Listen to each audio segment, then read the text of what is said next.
Okay, before we get into the interview, I just have to say, yes, my camera is a little bit laggy in the interview. I blame John O. John O's been picking on me about camera quality since last week. He thinks he has better camera quality than me. But look, don't even worry about me, man. Just listen to this interview because I promise you this is one of them ones. Focus on Pastor T and the wisdom he's going to give us. So without further ado, episode 4. Hey, what's going on, everybody? You are now watching the Tell the Story Doc podcast on All of Life TV. Y'all, I say I'm excited every week. I really do. That's just kind of part of my spiel. But I'm really excited because I got my uncle on here today. My wife and I call him Uncle T. Y'all might know him as Pastor T, but he is a pastor, an author. I believe that he's helping to reshape another generation that's coming maybe after him and then after that of Black and brown church planters. And he's been a blessing to me even before I met him, but even more of a blessing to me after we have met each other and become family in a sense. So welcome, Pastor Thabiti Anyabwile. What's good, man? It's so good to be with you, brother. And I share that sense of feeling like family and belonging to each other in that way, man. Just so grateful for your ministry in Daytona and beyond, and the ways in which you bring so much creativity to the work of the ministry, man. I'm grateful for you. That's awesome. That's awesome, man. I appreciate it. So I'm not going to waste time. What is your beef with Marvel? Why do you have so many? Why do you have so many issues with Marvel movies? Tell me about that. I see. This is how I get slandered. I don't have the beef with Marvel movies. I love the movies by and large. I think probably if I take out the last, say, 5 offerings, I think Marvel was like at an 85% hit rate, right? With their movies. It's the Disney Plus stuff that I think is ruining the franchise. And now the movies don't have any direction. I mean, I just like, what are we doing? We're not collecting Infinity Stones. Where is this thing going, man? It's just like, okay, now I got to sit through, another edition of Ant-Man, and Galaxy 3 was pretty good, though. I did enjoy that. I haven't watched it. Yeah, so I like Marvel. I just don't like bad movies and bad TV. That's what it is. Now, let me ask you this, because I've always wanted, every time I see your tweets, I always wanted to ask, were you a Marvel fan before like this whole MCU thing? Like, did you read comic books and stuff growing up, or are you just kind of like... A little bit.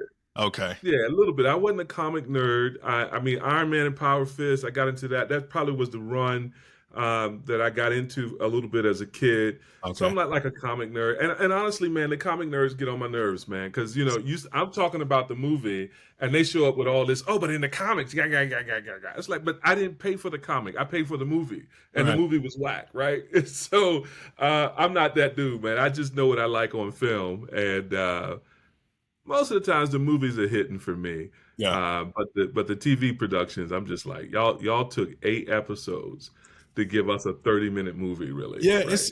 I would say it's been pretty bad. I mean, I usually watch them with my kids if it's something that's appropriate. But even my kids are like, oh my this. We got done watching I forgot the last series, but after like we watched the last episode, my son's like, is that it? Like, is that what we're doing? I said, I guess so. Was this Secret Invasion? It was, yes. Yeah, see? I mean, he was not impressed at all. This is what I'm saying. So you're taking beloved characters from the movie franchise, like a Nick Fury. Right. And you're just making them like also-rans, in this thing, man. So, and they started, for me, they started off poorly with WandaVision, man. I just thought, this is so kitschy. Really? Yeah, man. So my kids love WandaVision. That's like, really? That's are their most favorite Marvel production of all time. What do they love about it? I think for them, it was just very creative, right? So the whole concept of, the first few episodes being based off of TV shows that she watched when she was younger and all of that. I think all of that blew their mind because they had no reference point of I Love Lucy or Brady, the Brady Bunch or any of that. So as they saw that was like mind blowing to them. And then when it got to the end, well, actually the middle was a little muddy. They were kind of confused about that. My son reads the comic books for the most part. So he was a little confused about the middle, but Hmm. they loved that series. Like they asked to watch that regularly. Yeah. See, now your kids are a good barometer, right? So it was actually that series was actually three different things, right? So you get all the nostalgia from the very creative use of like historic television in those Mhm. first 5 episodes or so. And that's really what the thing traded on was nostalgia, not fresh new content, in my view.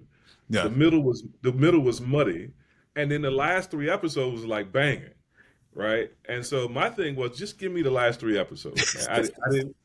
I didn't need to spend 5 6 episodes of my life waiting for you to start to get to the movie, man. So I roll with you. I roll with you. I liked it. You know what's been good for me is I never thought I could watch like superhero movies with my kids, and mm, it felt like it was okay to watch. Some of the yeah, other stuff, we watched Shang-Chi, and I think Shang-Chi was one of the best things they put out in the last, agreed, 4 or 5 years. But agreed. there were some moments where I'm like, ugh, we got to cut this off, but it was a really good movie, but That's what's up. That's that's what's what I up. enjoy about it. Well, we got the Marvel part out of the way. You don't know this. I don't think, well, no, I think I may have mentioned it to you. So, me putting together content and being creative with content, a lot of it's based off of conversations I had years ago. And then some of it is just like based off my own personality. And as I was discerning the call to church planting and pastoring and all of that, I knew that I didn't quite fit in the traditional Black church that I come from. Not because I didn't have enough experience, because I did have a lot of experience there, but just because I had some theological differences, probably some polity differences, just little stuff here and there. And me, much like a lot of other guys, were looking for another group of guys to kind of, set the mold. And I'll never forget finding the front porch. Uh, And that was my first, I think that was my first introduction to you, watching those front porch episodes. And I wish that could, like, I wish there was like 20 seasons of that. You know what I mean? Like, matter of fact, when we were in Atlanta, I said to you, even if I have to produce them, like I'm willing to do that because it's just so good getting wisdom from guys who have done it before, who have had the experience, made the connections, all of that. I share all that just to say, like, that was my introduction to you. And I got to hear a lot about your story and what you have been able to do, but also like how you came to follow Jesus, which I think is very unique. So could you just kind of like give us the whatever your version of the story between that all the way to where you are right now? Could you give that well, to us? yeah, man. First of all, thank you for that encouragement on the front porch, man. We had a lot of fun with that, with Tony Carter and Lewis Love, and so encouraged that the Lord used it that way to encourage you, brother. Look, man, I grew up in small town North Carolina, so we cousins from down the road, Right. right? And like a lot of small town southern places, right? There's just this sort of civic Christianity, this nominal Christianity, and that's what I grew up in. I'm the youngest of 8 kids. Whenever my older brothers got in trouble, which seemed to be semi regular, they would go to church to get themselves right. That's what you went to church for, was to get right. And so I watched them. I had never been in trouble till my I was incoming junior year in high school. Got arrested with a felony charge. Had been an AB student. I mean, I just had never had any trouble, and I was rocked, man. And my mom was hurt, and I was really uncertain. And the first thought that came to me was, I better go to church, Hmm. right? And so I go to this little church where at the time that pastor had served their church for like 55 years before he passed, man. It's just long ministry, faithful ministry there. People who I think love Jesus, but the gospel wasn't really clear, Yeah. right? And so he would call his text and he would hoop for 30 minutes, and church would go up, and then we'd go out. And I didn't know anything about the gospel or Jesus, but I'm sitting in this church thinking, man, after about a month or two, this is about the time my brothers would go back to the streets, running the streets and doing what they were doing. And I ain't really trying to do that. This trouble ain't over for me. I don't really like it. I felt like I had lost a lot in terms of reputation as an athlete and just as a person and all that kind of stuff. Yeah. And so I was like, I need to do something different. So I'm going to join the church. So I answered this altar call. Again, the gospel's not clear. They take me back in this little room, bring me out, and say, hey, we got a candidate for baptism. I'm like, what's that? 2 weeks later, I'm dunked in the water, come back up. I'm just a wet pagan, right? I'm not converted. And so that attending church went on for another 6 months or so until basically I just drifted back to what I was doing. And by the time I went off to college, I had quietly become convinced that Christianity wasn't true. Yeah. Right. And so in college, I'm this angry young man. My father left when I was about 13. I had all this anger and stuff, and I didn't have words for it, language for it.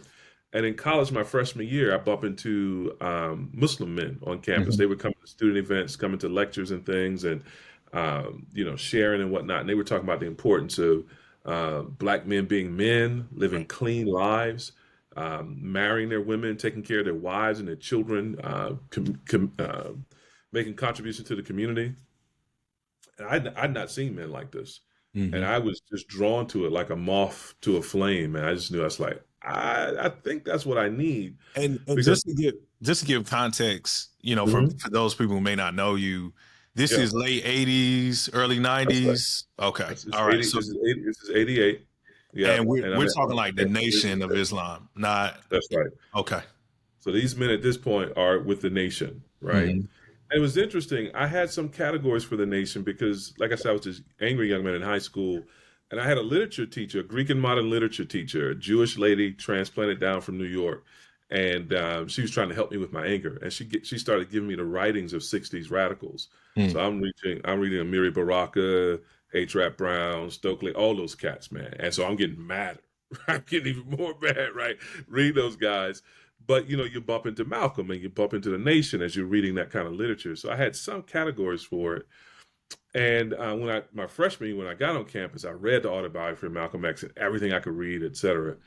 And so these guys were walking into that tilled soil, right? And I just thought, man, I've seen guys like this, and but I knew enough about the Nation to know that it was a cult, right? So it's like I got questions about Islam, don't quite know where to get the answers from. Fast forwarding, come back my sophomore year, one of my friends from my freshman year had converted to Islam and to Sunni Islam. And so I began to study with him my sophomore year, converted to Islam, became a practicing Muslim, became a real, zealot for Islam Mhm. through the rest of undergraduate school, all that good stuff. Until a year or so after I graduate, my wife and I, we miscarry our first child. The Lord humbles us in that. And it's in the midst of a depression that I'm sitting at home watching BET, and this preacher comes on Tuesday morning, starts just preaching the Bible line by line. I had never seen exposition. Mhm. And it was like somebody had rewritten the Bible. And so I was being drawn to God through his word. And we visited his church several months later here in the DC area. And he preached the gospel from Exodus 32. And it was law and gospel, man. And in God's kindness, my wife and I were both converted that morning. And they did a wonderful job of counseling us because we lived in North Carolina at the time. He said, hey, when you get back to North Carolina, find a Bible believing church where you hear this same gospel, plug in, grow there, read the word daily, be in Christian fellowship. And so we did. And the Lord was just really gracious to us. He led us to excellent Christian books. So the first books I bought as a new Christian were Martin Lloyd Jones' Great Doctrines of the Bible Oh and wow. J.I. Packer, Knowing God. Yeah. And I didn't know half of what I was reading, but the Lord was already, giving me categories. And we got involved in a little church. And in that, about a year into our membership there, one of the assistant pastors went out to plant a church. Hmm. A brother named Peter Rochelle in Raleigh, North Carolina. We went out with Peter to help plant Church on the Rock and served there, became an elder there. And then we moved to DC in 2000 and we got plugged into Capitol Hill Baptist Church. And that was really the second period of my sort of formation spiritually and as a pastor. Served there as an elder, came on staff. And then the Lord moved us to the Cayman Islands in 2006. That was my first senior pastorate. Served there for 8 years, fantastic time there in those 8 years. And near the last year 6 or year 7 or so, the Lord began to burden us again for predominantly black neighborhoods and neighborhoods that are marked by need and distress, and to sort of give the rest of our lives to trying to plant a church and plant other churches in neighborhoods like that. And that was really the genesis of Anacostia River Church, where I am now in DC, and the Creek Collective, along with folks like John O. and Cornerstone Church in Atlanta, and at the time, Brian Davis and Shai Lynn, and Risen Christ Fellowship in Philly, and a handful of other churches that sort of say, hey, we're having the same experience of trying to serve these neighborhoods without a lot of resources and support. Let's see if the Lord would be pleased to start something. And Right. that's how the Creek Collective got started. I love that. Just for this is my own brain. Did you say what year it was that you all came to Christ? So we came to Christ around 97. 97. So we're talking within 10 years, you come to Christ, and within that 10 years, you're a pastor. Like you are an elder, a pastor, all of that. Okay. Yeah, and that was the Lord redirecting my steps, because I got saved in my during my master's program. The goal had been to finish my PhD, to teach at a Research One institution, do research, write, live the academic life. Yeah. And when I got saved, the Lord gave me this hunger for the Scripture and for theology, and began to show me, it's like, no, you have a call for teaching, but it's not going to be in the academy. And I was kicking and screaming on the way to the ministry. And in the Lord, in that process, just gave me a love for the local church. And that's when all that resistance melted away, and it became the only thing I wanted to do. Man, that's awesome. That's awesome. There are so many similarities in our stories.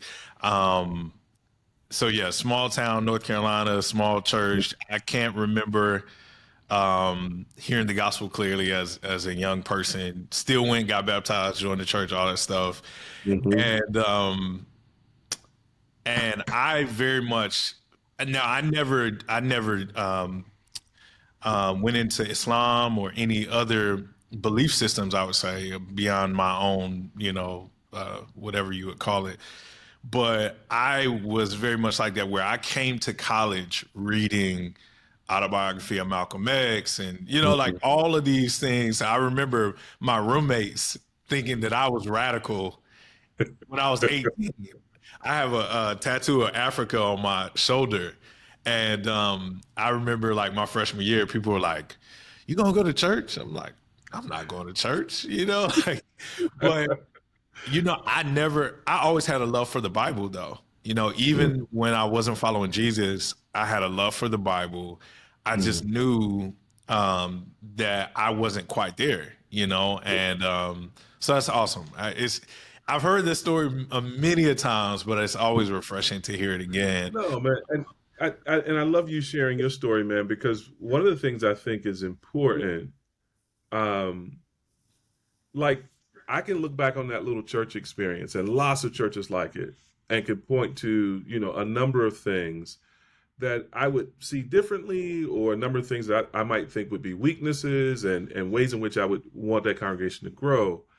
And yet it's in that congregation that the faith was made plausible to me in some ways, right? That the sort of seedbed was laid for that. And I do think that even as someone now who might be positioned differently than in that sort of traditional Black church that we went to in our little family, I might be positioned differently now. That shouldn't be mistaken as a lack of appreciation for. Right. And I do think we find ourselves in this sort of space sometimes where it's like, that's my mama church, right? And all those folks raised me. I love the church. We should talk about, I love the church. And yet the gospel wasn't clear there. Right. That's a real issue. You know what I mean? And yet, et cetera. Can I ask you this? Because this just kind of came to mind as we were talking. This is how I feel. I don't want to project that on you, but I will ask you if you feel this way. My love for the scriptures and the gospel being clear. I don't know what happened, but hey, I'll keep talking. The scriptures and the gospel being clear, I know where it came from. It was as I was saved and started following Jesus. I just kind of jumped into the scriptures wholeheartedly, started reading everything, and me being a part of a gospel preaching, Bible believing church that presented the gospel every single week, that turned my heart to like this deep love for the gospel. Yeah. However, when I think about why I love the church so much, Mm. it almost always points back to this little old Baptist church I was at when I was a kid, right? And I was wondering, because you said you have a deep love for the local church. Do you think those roots kind of laid the foundation for that deep love?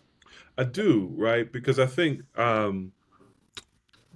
it's important for us to sort of say, hey, when we say we have a love for the church, that we say something that might be obvious that we might be overlooking in a conversation like this. And that is, when we say the church, we're talking about people, right? We're talking about actual persons who have impacted our lives in a million ways, that have caused them to be dear to us, right?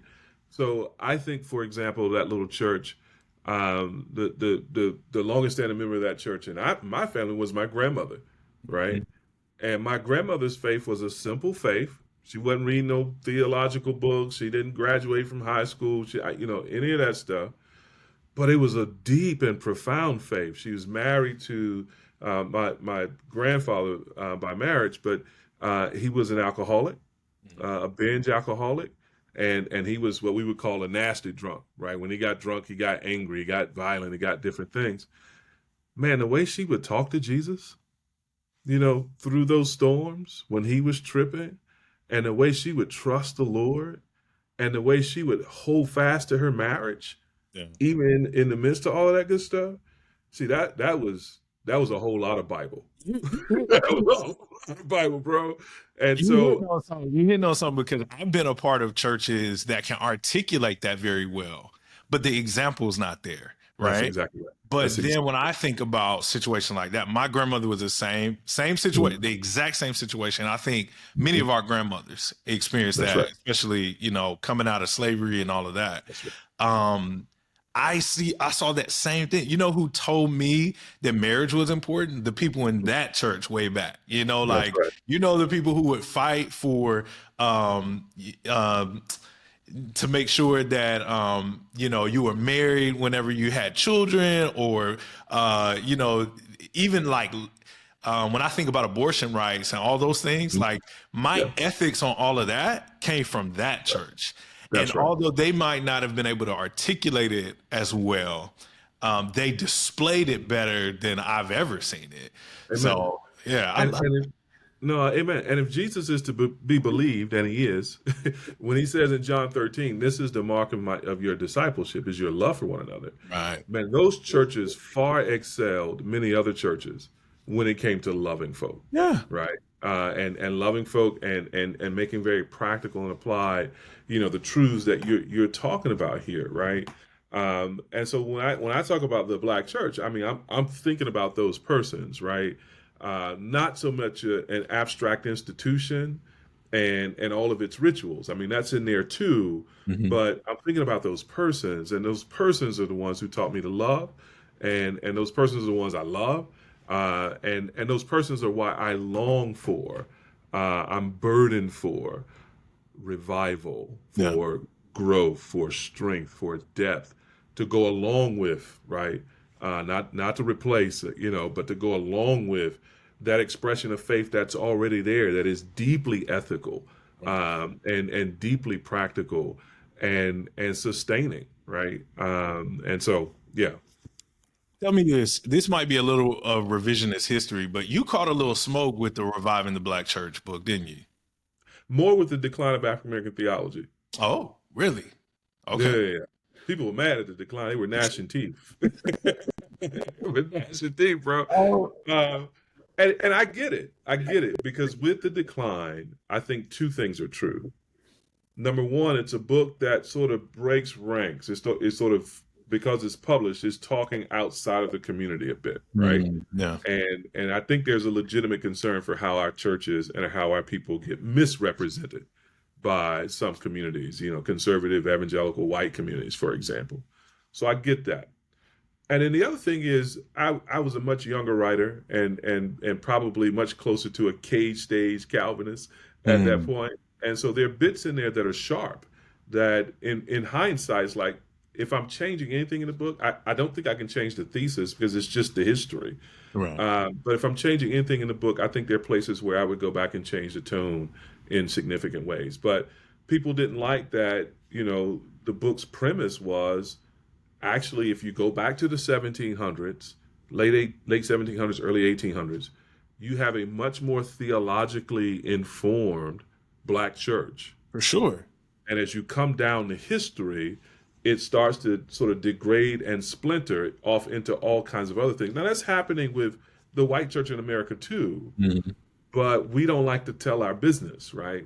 Right, And right. my thing is, well, we won't ever address these things until we learn to talk about them publicly, Yeah. because way more damage sort of flourishes in the darkness than when you put light on things. And Yeah. so I can't tell you the number of folks who who have kind of come to me quietly and said, I don't like that you said it, but man, it needed to be said. And I Yeah. like the book and I appreciate the book and, things of that sort. So that's the one that caught flack. Reviving the Black Church was the sort of other side for me.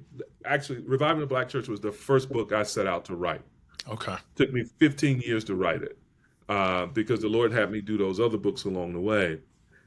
And it's the book that is meant to be, as we were just talking a moment ago, that and The Faithful Preacher are the books that are meant to be the appreciative volumes on the black church that Right. sort of take the same tone we were just taking a moment ago in terms of thinking about my grandmother, thinking about my mother, thinking about those persons and how they've shaped our faith, and trying to harvest the lessons from that and to sort of bring that to the Bible in that way.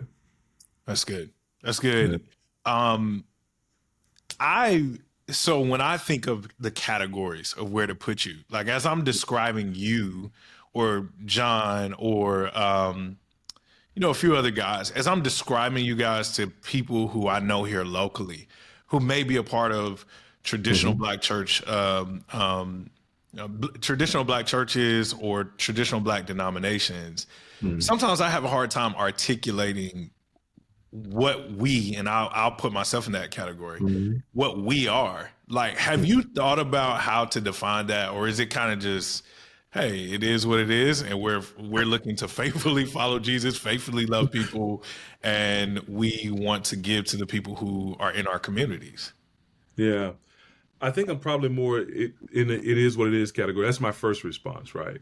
So if someone asking me how I situate myself, I would say, hey, I'm trying to follow Jesus faithfully, Mhm. right? And that's what our church is trying to do. And we're trying to do that with whoever comes. So our congregation here is predominantly African American. We're in a community that's 92% African American, but we got a little diversity in there. And it's just like, hey, everybody who wants to lock arms with us in loving Jesus and pursuing his mission, we're going to love and welcome. Now that's very black churches, right? You go to black churches, if you're not African American, you get met with a lot of love, right? That's just very true to our tradition. Right. But then there are other things that aren't, right? So we chuckle sometimes when we hear, say, some of our white members say they go to a black church. Like, no, not in the way black folk use that phrase, right? Yeah, yeah.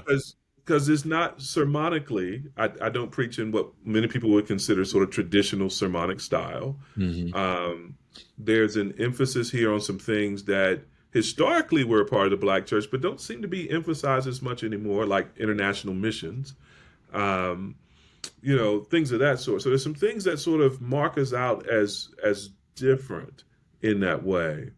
Now, if I'm giving them the longer sort of thing, I think what I basically say is, um, I think the Lord is carving out a kind of, I won't call it a new expression, but maybe a truer expression of the whole of biblical faith. Hmm.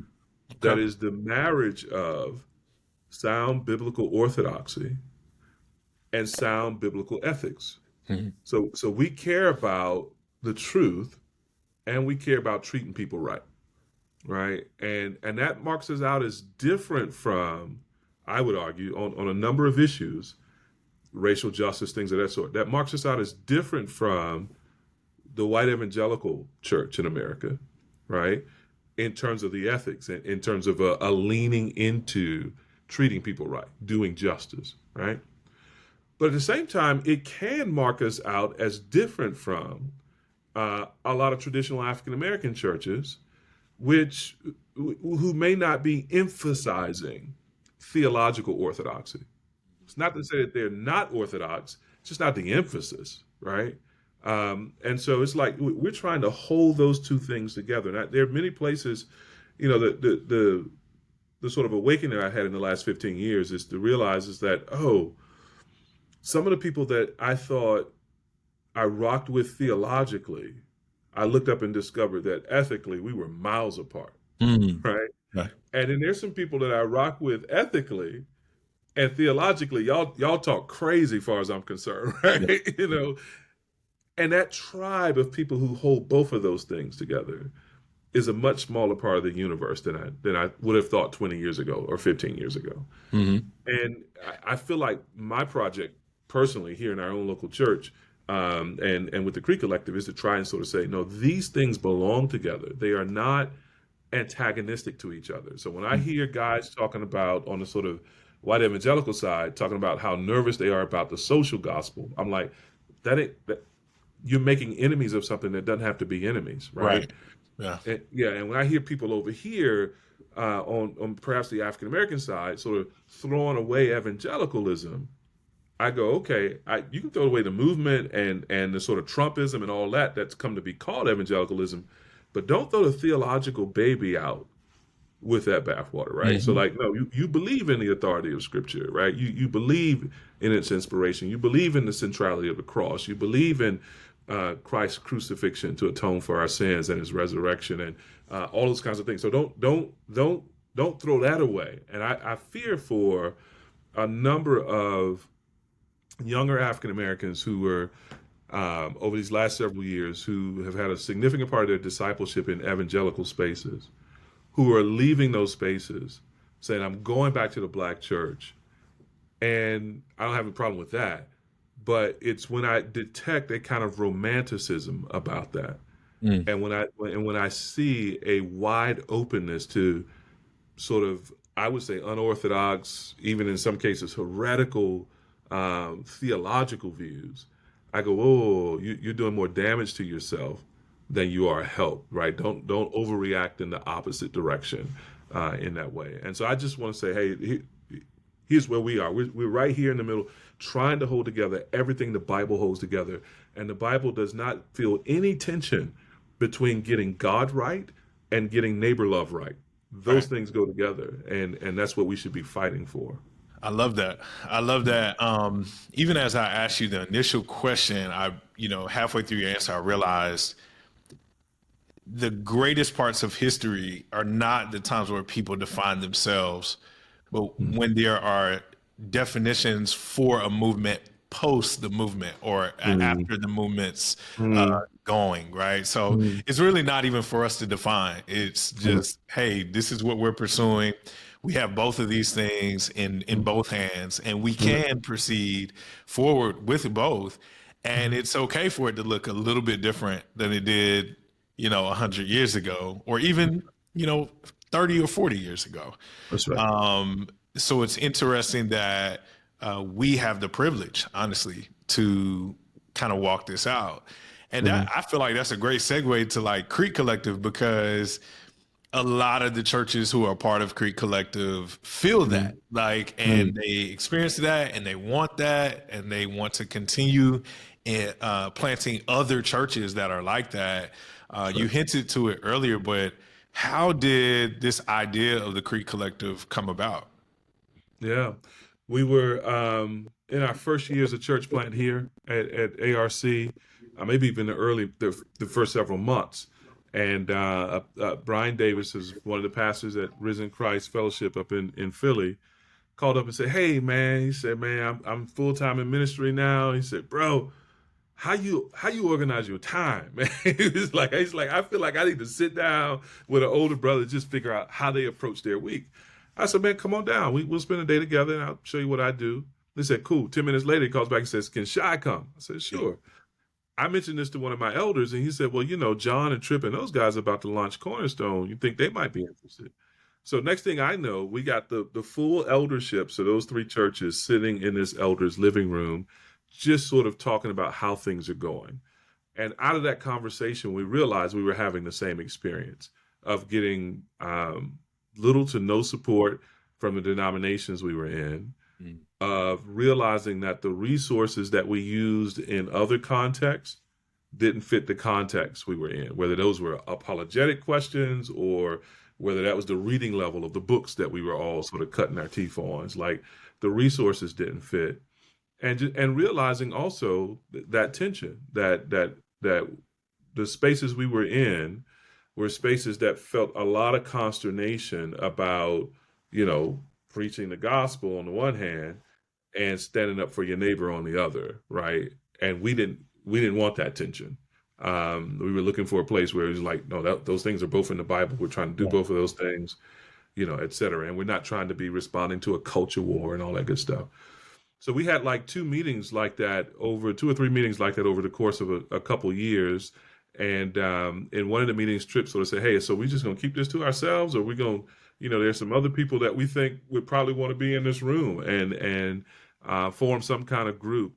So we got started thinking about what that group would be and what it would focus on. 2016 and 2017 happened, the election, and that derailed us for a couple of years. We all then had to turn back to our churches and deal with the fallout of the 2016 election in some way in our churches. And then we got started again in 2018 in earnest, praying and thinking together, et cetera. And 2019, we launched the Creek Collective. And it's our attempt to sort of say, hey, a couple things. Number one, there are major sections of our cities that are going unserviced by church planting effort, right? Praise God for church planting everywhere it's happening.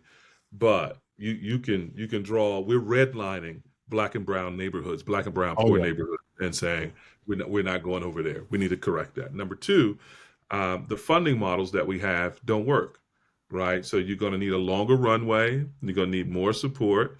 It's going to have to be less dependent on the individual planter raising money from his social network, because a lot of folks of color who would plant churches don't have that kind of social capital. And so we need to change the sort of funding network in that way. And number three, what you were saying earlier, we need to build a context that's about justice from the beginning, and that's about justification from the beginning. We're serious about the gospel, we're serious about neighbor love, and we want to see churches that reflect that, because it seems to us, to put it mildly, unwise to send churches into areas of great need who philosophically are opposed to addressing need. It's like, well, stay over there where there is no need then. Right? Stay over there where is it. Lance, my brother Lance Lewis, some years ago, in a book, I'm blanking on the title of the name right now, in a book that, oh gosh, I'm having a senior moment now. I'm looking right at it. Anthony, I can't remember his last name, university professor. He's in New York. Anyway, he edited a book many years ago that Lance Lewis had contributed to. And Lance has stirred up a little bit of a hornet's nest, because he said, hey, I think we need to call a moratorium on evangelical churches planting churches in Black neighborhoods, because again, this mismatch between the sort of sensibilities and perspectives regarding neighbor love, mercy ministry, et cetera, and the actual needs in communities, right? And Anthony would come along a little bit later and say, hey, not only that, but it's these churches that are sometimes the leading edge of gentrifying the neighborhoods. It's like, well, okay. So we need to rethink the models. Real quick, it's been our experience that we've seen, when you say evangelical churches, I assume that you're saying those who are leaning more conservative in their theology, whereas there's another wing of the evangelical church that is more charismatic in their theology, or maybe not charismatic in their theology. That's the expression of worship, but they're more Arminian in their theology, and they tend to be more about neighbor love. But then the gospel is not as clear or Yeah. sometimes not present at all. Yeah. And they tend to target these black and brown neighborhoods as well, Yeah. which is interesting. So there are actually two things that you're, um, And more than two. yeah, more than two. You're right. You're So right. You're right. yeah, so evangelical is a junk drawer term, Right. right? And it means broadly that you believe the Bible, you believe the gospel, and things of that sort.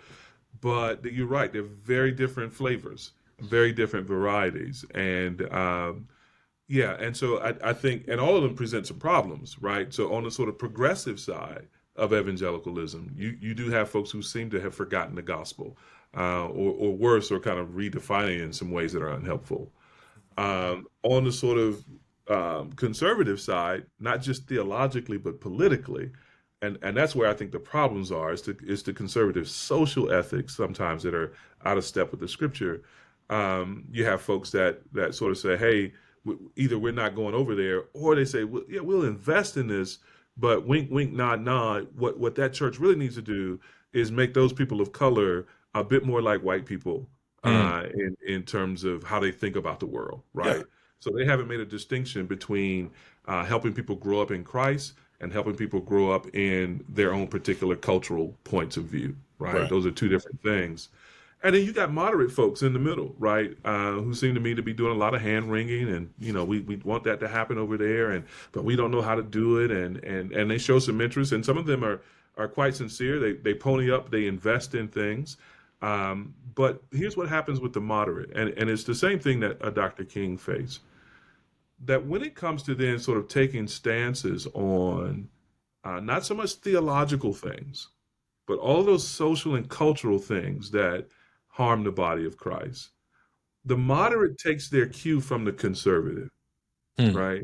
And usually they're going to sort of view the conservative white brother or sister as their constituency, and they're going to be shy about standing with the people of color in that issue, right? And so Dr. King could say, "Hey, the folks who basically hurt us the most were the white moderates, not the folks who were rabid racists, but the Right. moderates who wouldn't speak up, the silence of our friends." And I think you see a version of that when it comes to church planting, and particularly planting churches that are as keen to serve their neighbors in various ways Hmm. as they are to proclaim the gospel. Yeah. Yeah. That's good. So with the Creek Collective, I'm blessed to be able to say Identity Church is a part of the Creek Collective and also a supported church. Mhm. And I think I shared this with you, behind closed doors, but uh, I think I sent y'all an email the day that y'all wrote out the announcement. I feel like this could be revisionist history again, but I feel like whenever it was posted, I saw it like when it was 1 minute, like it was posted 1 minute ago. And I read through everything. I'll never forget it. I was in my office. We had actually taken a break as a church. We had launched in 2019. We had gotten to the end of 2020 and I just I couldn't do anymore. So Right. we had a 3-month church-wide sabbatical, and it was during that sabbatical, probably I think it was month 2 in that sabbatical, that I saw the announcement about Creed Collective. And I immediately texted my wife and was like, this is exactly what we were asking for. Like, Amen. this is exactly what we need, because all of the issues you brought up earlier, we had experienced all of those. I mean, we never had a denominational backing, so that was a little tough for us. We did have networks that were backing us at the Mhm. time, but we didn't have that financial support that was there that could last us a long time. And then more than anything, we didn't have other people that we could go to and say, hey, you have a neighborhood similar to ours. You have a church that looks like ours. Can you tell us about how this works or how that works? Many times it was like, you are the professional in your neighborhood. Right. And I'm like, yeah, but I need a model. I need somebody who can like speak to this. And Crete has been that for us so far. But I know that we're looking to be that for a host of other planters and Amen. pastors in the future. So what has been the experience like the last couple of years seeing the pastors and pastors' wives and families and churches that have been a part of Crete or have joined Crete, And then what do you imagine the next few years will look like for Creek Collective? It's a fantastic question.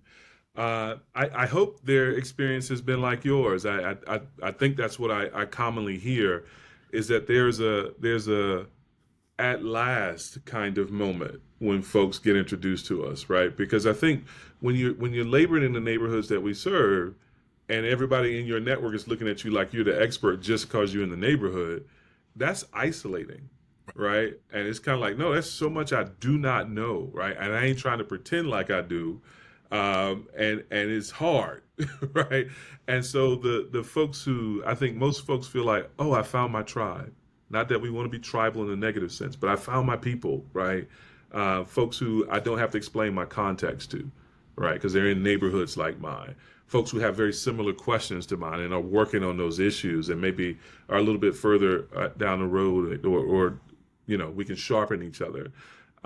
So the first reaction is that, and I think out of that, I think I have felt, and folks in the collective have felt a real love for each other, a real kindredness, and a real excitement that we're not alone, right? And the Lord seems to be preparing a table that we can all gather around, and we're making space for other people to gather around that table. And so there's a camaraderie and a love and affection, and a lot of sharing that's growing up in that way in the network. Um, we're still a small network, and that's fine with us. We don't ever have to be the 800-pound gorilla. We just be faithful with the Lord gives us. And I think there are two things, though, that I would pray that the Lord would grow if He's pleased to do it. One is to grow that we keep finding each other, Mm-hmm. right? Existing churches or new churches, we keep finding each other and keep finding our way into this fellowship together, Yeah. and this sort of partnership together. And that we do that in a way sort of longer term, where we start to sort of build some local hubs, right? Or some regional hubs. So right now we got 4 churches in Florida. Daytona, our identity there in Daytona. Darrell Williamson, who was on the board, and the folks down there at New Life in Tampa. One of our newest planters is also in Tampa, Keith Babb and the Way Church. In the first cohort, our brother Jeremy Barahona down in Mm-hmm. West Palm Beach, right? So it makes sense for us when we're starting to get these kinds of clusters to try and sort of pull the clusters together and have a stronger local presence. We got a couple churches in Houston now, 3 churches here in DC. And so over time, I hope as the Lord continues to put those little pinpricks on the map, we'll begin to sort of knit them together in sort of regional hubs, begin to do more local work, maybe creating some local chapter kinds of things Mm-hmm. in that way, as a way of just increasing the level of support. The other thing I hope the Lord grows is our funding. I mean, right now, in God's kindness, we've got 10 plants that we're funding, $40,000 a year. That math's not hard. That's $400,000 a year that we're sending out in church planting support, and we praise God for that. I mean, 3 years ago we didn't exist. 3 years later, 10 plants and $400,000 a year, and our commitment to our plants is not like 3 years you got to be self-sufficient. That just doesn't work in the context in which we're serving. And so our commitments to our plants are on the order of, Lord willing, if needed, 6, 8, 10 years, right? Longer, until the work gets done. So that means we're going to grow slowly in terms of the number of plants that we add and things of that sort, but we want to support generously. And so I'm just asking the Lord to just grow the number of folks who partner with us in terms of giving and supporting the work. Right out of the gate, there were other church planting networks that gave to us. That was humbling and encouraging. I think one of the first calls I had was with Jamal Williams, with Harbor, Yeah. and they've just been fantastic partners. Hey, whatever we have, it's yours too, and we don't want to presume anything or anything of that sort. We had a large mega church out in Phoenix call us up as one of the first persons to contribute, and it was interesting. He said, "Hey, I want to call and talk with you. We got a little gift we want to give you." And I thought it was going to be like $20,000 or something like that. And I'm sitting on the call with my wife, and he said, "Yeah, we want to send you guys $250,000, and no strings. We don't want to be on a board or anything. And if you need some more, let us know." I was like, "Did he?" I looked at my wife and said, "He say did he say what?" But God's people have been generous, and So 2/3 of our funding comes though from individual donors Mm. who give $20 a month or $30 a month or whatever the case might be. And so that's our Bernie Sanders approach to to church planting. Yeah. Um, and God is using it. So I just pray that if it's His will, He would grow that, because we need to build an alternative to the ways church plants get funded, because the way they're getting funded right now creates a disincentive for going to hard neighborhoods, right? So we got to take the financial disincentive out of it so that the gospel actually goes to those places that Jesus cares about too, those hard Yeah. places that Jesus cares about too. And I would add, I think there is a disincentive, but I also think there are some people who will still take the risk, but they will not be able to last very long.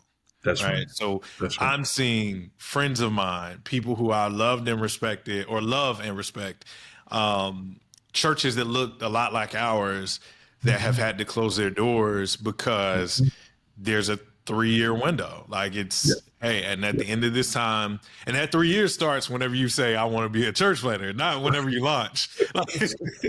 So, I think it also will help with the sustainability of some of these church plants so that people aren't having to close their doors prematurely because there's no funding there, right? And I was taking some notes in my head as we were talking about the Creek Collective.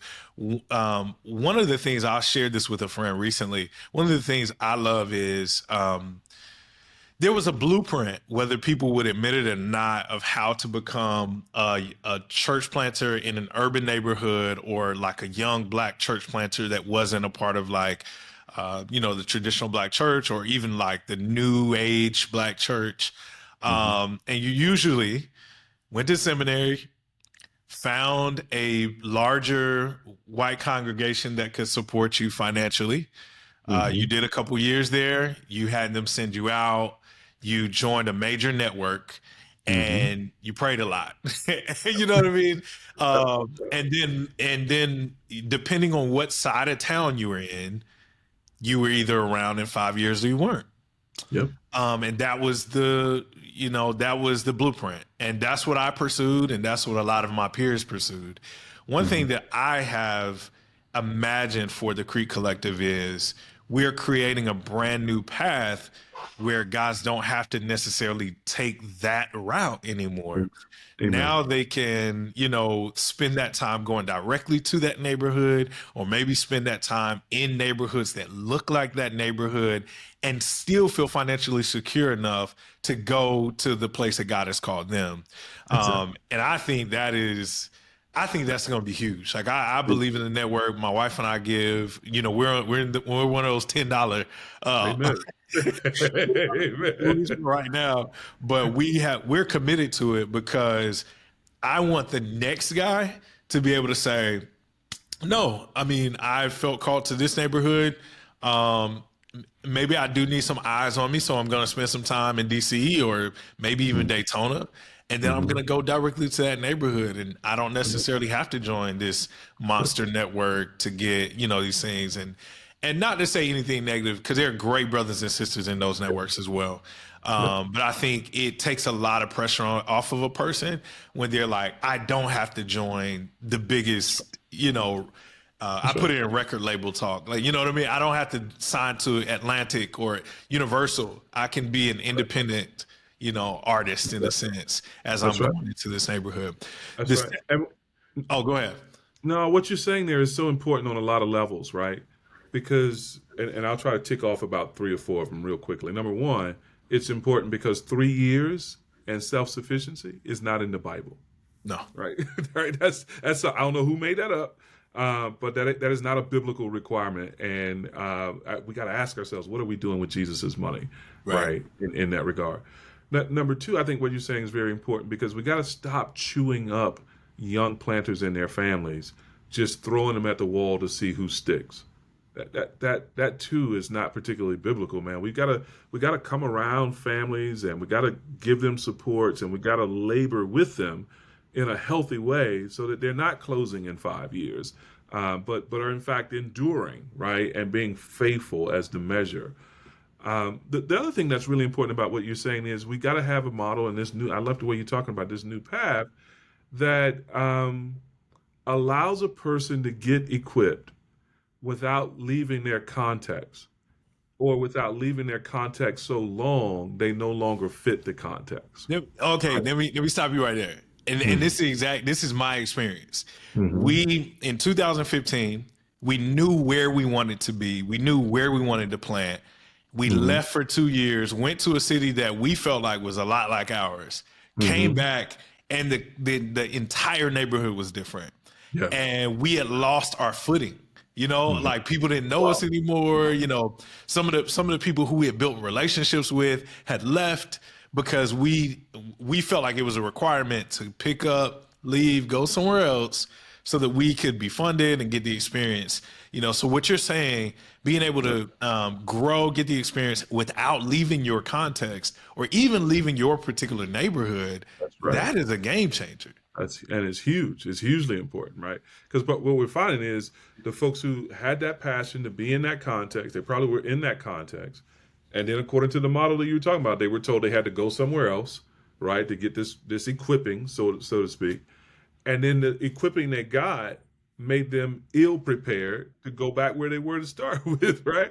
And so we got to get models of training closer to the actual context, in the actual context, so folks aren't losing those 2 years, man, Yeah. and aren't looking up and going, man, I don't even know how to talk to people here anymore, or the neighborhood's changed so fast and I missed it. I'm playing catch up now, Pastor And T, I think Pastor the T, last thing I'll say here, oh, go ahead. I was gonna say the last thing I'll say here, to make something explicit that I think is implicit here, I think I think we also have to stop acting like the large megachurch and the large evangelical church is the varsity and everything else is junior varsity.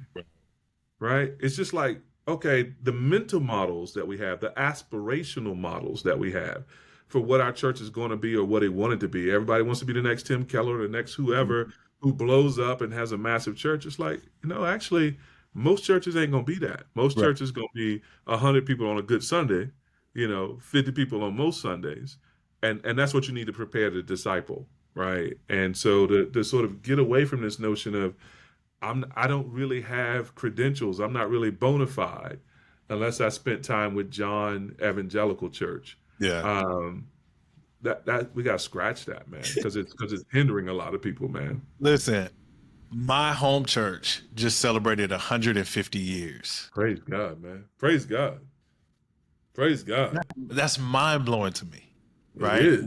We're coming up on 4, and it's a asterisk on that 4. They have been around for 150 years, and I don't think they've ever had 150 members at a time.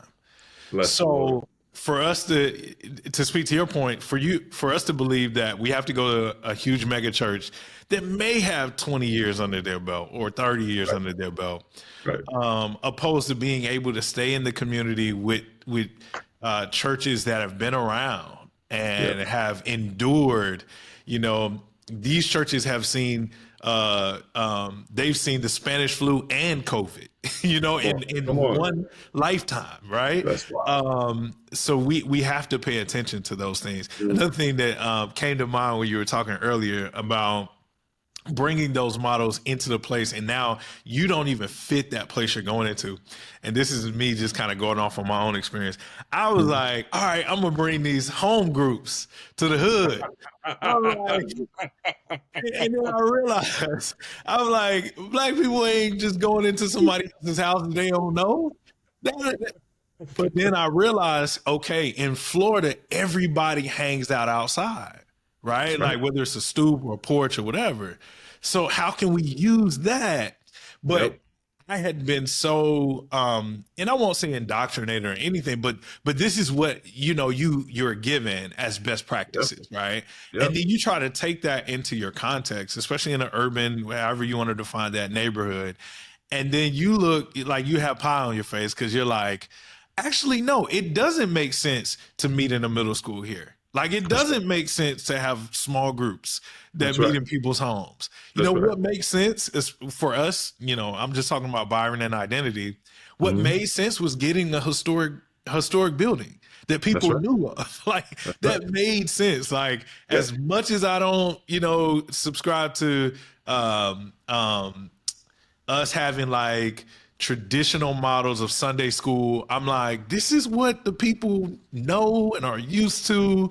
Right. And sometimes you don't have to reinvent the wheel. So if there's a brother out there watching this at any point, sometimes you do not have to reinvent the wheel. That's All exactly right. right. Exactly right. Um, I love what you're saying, man, because it's the community that decides legitimacy, right? So we're coming there as outsiders with a mission, and we've got to become acceptable outsiders, and whether or not we're acceptable, that's the community's decision, right? right. And Right. so the community will decide what's legitimate, right? Where you meet, there's a legitimacy referendum over that, right? So you go to a traditional building, it's like, oh, okay, now you're a legitimate church now. I don't know what y'all were when you were at the school, but now you're a church, right? You're in that building. Or the illegitimacy of something like small groups. We're the same way, man. If we walk around the corner, if I go around the corner here, I bet you there are 30 people out there with lawn chairs on the sidewalk, Yeah. right? Just clustered in probably about 7 or 8 different clusters, just hanging out, right? Because there's not a lot of public space. And culturally, the distrust is so high. People like, you ain't coming in my house, Mhm.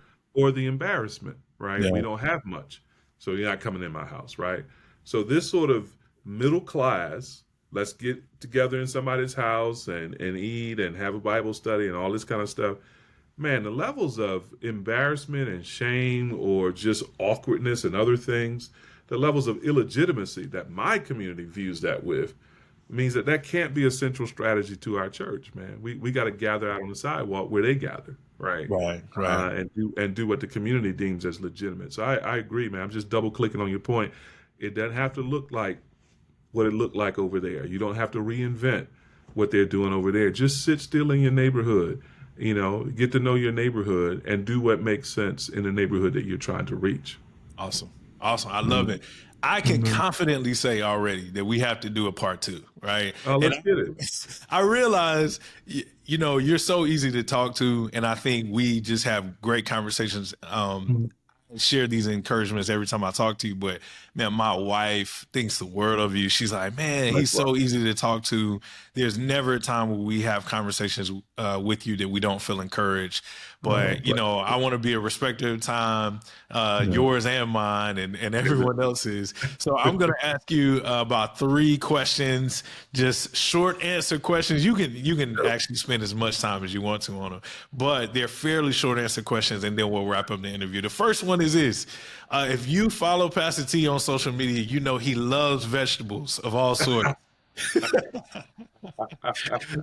So, what is your favorite vegetable? I'm being sarcastic for those who may not know, Thabiti. What is your favorite vegetable, though? Corn. Corn. You're a Yeah. corn guy. I love corn on the cob, sweet corn. My wife makes some mean Mexican street corn. Yeah. Bro, corn all day. Okay. All right. I'm a Nothing, collards guy. nothing, nothing green. You don't Corn. like greens. So now, did you grow So, up on greens, though? so I grew up on collard greens. I grew up on real greens. This stuff they eating today. This GMO stuff. About some kale. Listen. I'm 53 years old. I ain't never heard of kale till about 15 years ago, 20 years ago. I'm like, what is that? I'm pretty sure kale just came out. That's Like right. That's I don't have any recollection of it. I'm not, I'm 35, but I don't have any recollection of it from when I was what young. is that? All So right, no, no. corn. Your Marvel that we had the Marvel conversation, but what is your favorite all-time Marvel movie? That's hard. I really do like most of them, but I'm gonna go with Black. I'm gonna go with the first Black Panther.